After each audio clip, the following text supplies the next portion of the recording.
Good morning, agents, and welcome to another daily episode of Targeted Loot today for Monday, December 7th. In this series, we cover a lot from the Targeted Loot map, DZ exclusives to farm for, highlights for the weekly vendor resets, build and farming suggestions, and much more. I'm Shadow Gaming, and if you enjoyed this video, consider pressing the subscribe and like buttons below, and remember to comment below as well if you have any questions. Otherwise, let's get this video started. Alright guys, so starting off with the Dark Zones first, and of course the vendor reset highlights, which will end today, and that's going to be in the bottom left overlay. While I don't really recommend picking very much up, maybe you could pick up the Surge with Perfect Spike at the campus, or the theater, and then of course at the campus you can pick up the Forge holster with 50% extra shield health. Otherwise, at DZ West, we got True Patriot, and remember, like I always tell you guys, the loot quality is really low in the Dark Zone. It's not really worth farming for if you're going to be trying to go for challenging or heroic content. So I would just wait for, whatever's in the DZ to rotate out into the DC or New York City areas. But over here in DZ South, we do have two different things you can farm for. Starting off in DZ South, we got Grupo Sombro. So of course you could farm for the Door Kicker's Knock with Perfect Spark. It's a chest piece that might be worth picking up for your skill build. And then lastly, we in DZ East, we got holsters as targeted loot. So you can farm for the Claws Out holster, which gives you 500% melee damage and 10% pistol damage. Alright guys, now let's go check out what we got on the north side. Alright guys, starting off with the north side highlights, and of course invaded missions first, which is Camp White Oak, Bank HQ, DCD headquarters, Roosevelt Island, and then Tidal Basin Stronghold. Starting off with Circle of Concern at Camp White Oak, this is definitely worth farming for your SMG builds, and if you get a chest or backpack piece, you want that rolled with weapon damage, crit hit chance, and crit hit damage. And of course for the chest piece talents, Intimidate, Glass Cannon, and Obliterate are going to be your best things you can get. And then of course backpack would be Vigilance or Adrenaline Rush. Next up at Coney Island Ballpark, we got Eclipse Protocol. So my favorite fire damage build will be in the top right card now. 4 pieces of Eclipse Protocol, the Imperial Dynasty holster, and 1 piece of Golan gear for the extra 10% status effects.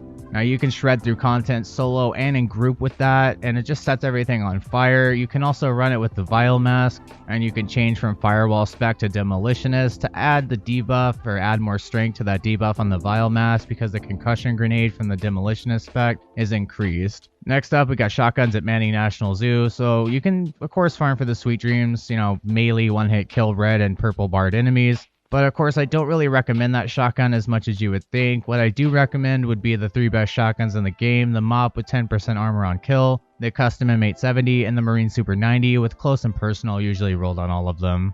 And then of course, Kentley College is closed, and the Summit you pick your own target to lose, so let's go check out what we got on the west side.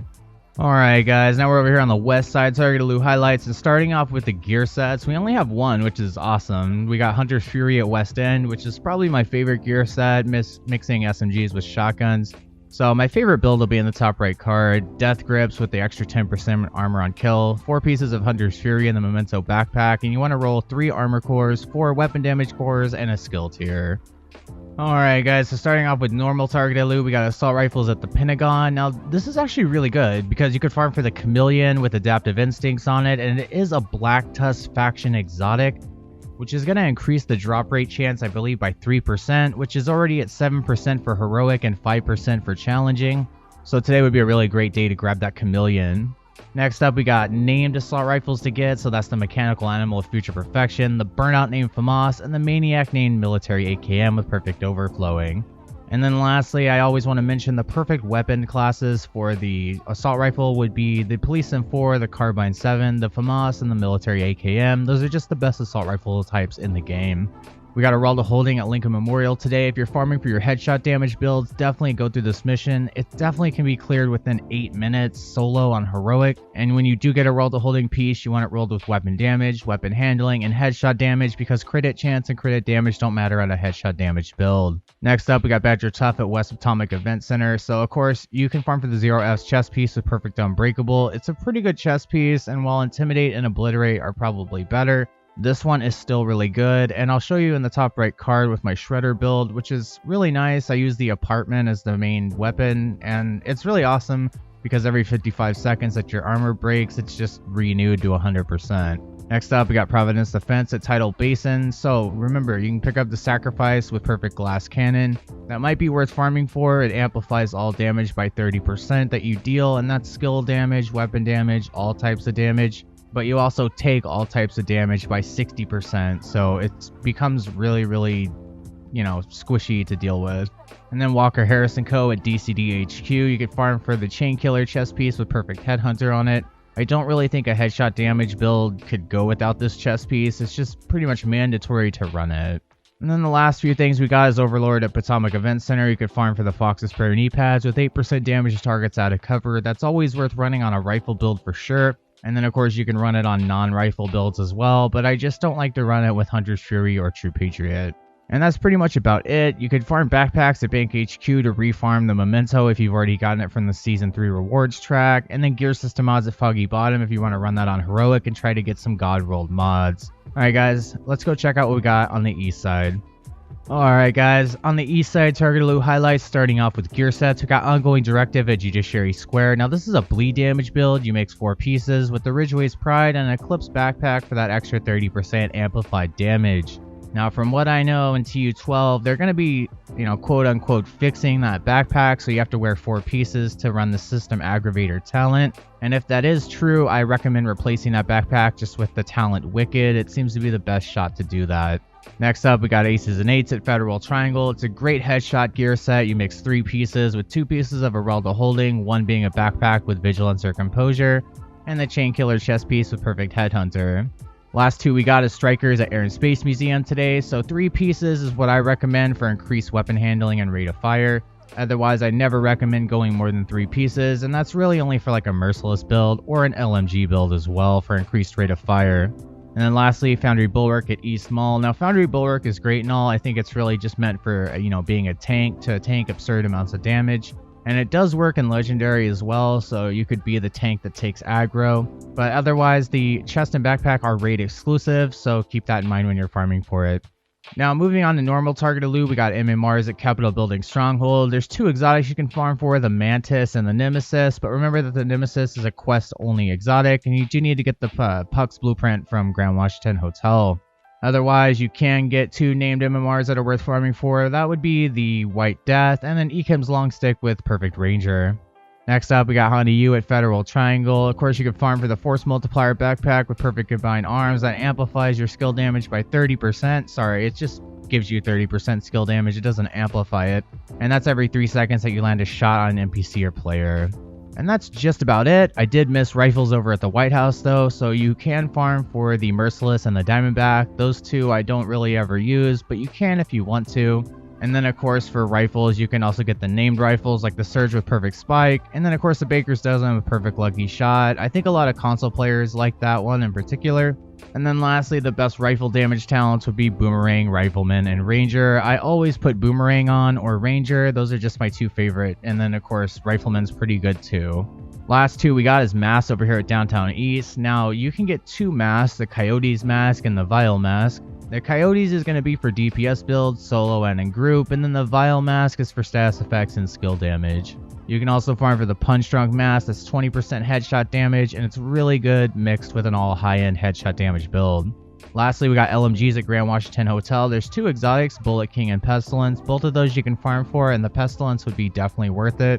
While the Bullet King's great and it never needs to reload, it does have a lower base damage, but it's pretty good on some DPS builds. And then lastly, the named LMGs you can get, I'll put in the bottom left overlay, but the Carnage with Perfect Sadist and the new Reliable Perfectly Optimized, and even the Good Times would be the ones I would recommend. Alright, that's about it for the, DC area. Let's go check out what we got in New York City.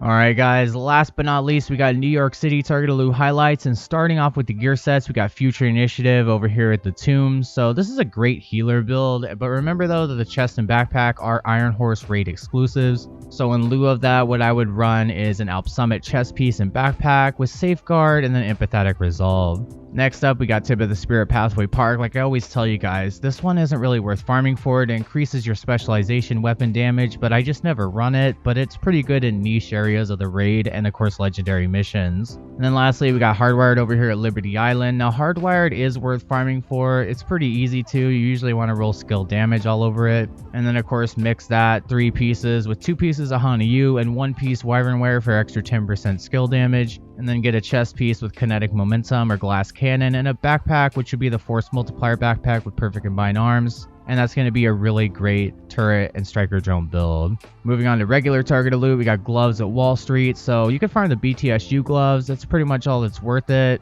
For the contractor's gloves with 8% damage to armor, I would farm Financial District, which is Petrov today. And that's going to be easier to get than farming gloves. But you could farm either or and you're likely to get it. Last 2 I'll mention is Douglas and Harding at 2 Bridges. This is where I'd farm for that Punch Drunk mask. And then we got knee pads at Stranded Tanker. So there's Ninja Bike Messenger knee pads for your DPS builds. And then Sawyer's knee pads, usually for DPS builds sometimes, but tank and skill builds use it more because you're sitting still more often to get that bonus. And then the last one we got is chest pieces at Civic Center. So you could farm for 2 exotics, the Tardigrade and Ridgeway's Pride. But for Ridgeway's Pride, you do need to complete the project first. And to do that, you got to do all sorts of stuff. So in lieu of that, I would just run with a teammate that has it already. And if they're able to drop it for you, if they get it to drop, then, you know, I think that completes the project. But either way, you get the Ridgeway's Pride chest piece if somebody drops it for you.